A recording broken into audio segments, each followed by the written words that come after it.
Beneath a lid of desert silence, a row of bodies waits. Arms pinned above skulls. Knees twisted tight. Skulls split like cracked pottery. This isn't a normal grave. It's a verdict carved into bone. Tonight, we open a pit of history in southeast Iran, where an ancient city's final chapter plays out in the dust, and the dead still seem to whisper how it ended. Welcome to Shahr-i Sokhta, the burnt city. A Bronze Age hub along early trade routes, roughly 2500 BCE. Out here, between highland plateaus and harsh deserts, caravans once carried stones, textiles, and ideas. Then, something went terribly wrong. Archaeologists describe a planned settlement, workshops, neighborhoods, and burial grounds. Fire and time reduced walls to pale mounds, but the earth kept its diary. In one trench, a tableau. People laid side by side, many with wrists drawn over their heads, legs pulled in unnatural angles. It is orderly and brutal at once.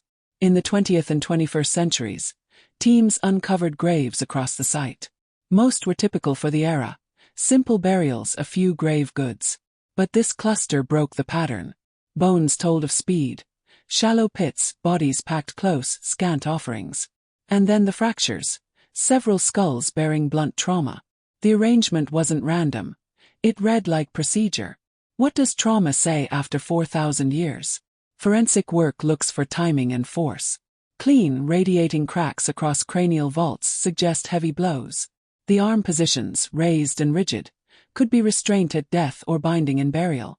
Combined with the road arrangement, scholars consider possibilities.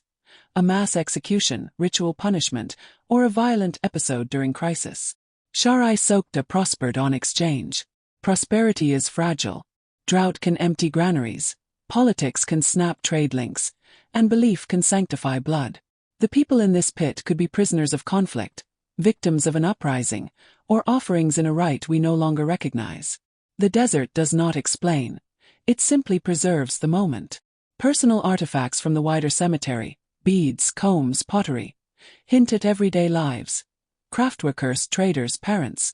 Imagine a morning where bread is baked, a loom clicks, and a messenger arrives with orders. By dusk, a line of bodies forms under a harsh horizon. The city continues around them for a while. Across centuries, the burnt city rose and waned. Fires scarred layers. People adapted, rebuilt, and eventually moved on.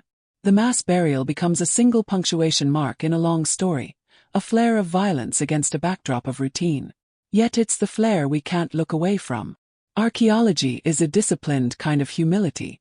Bones speak, but softly. We can weigh positions, injuries, and context. We can compare to practices across the Bronze Age world. Still, certainty is rare.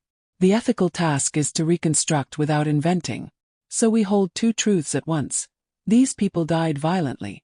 The exact story remains partly in shadow. Picture a wind picking up. Orders barked. Wounds tied. A long trench. The crack of a club on bone. Sand falling back, grain by grain.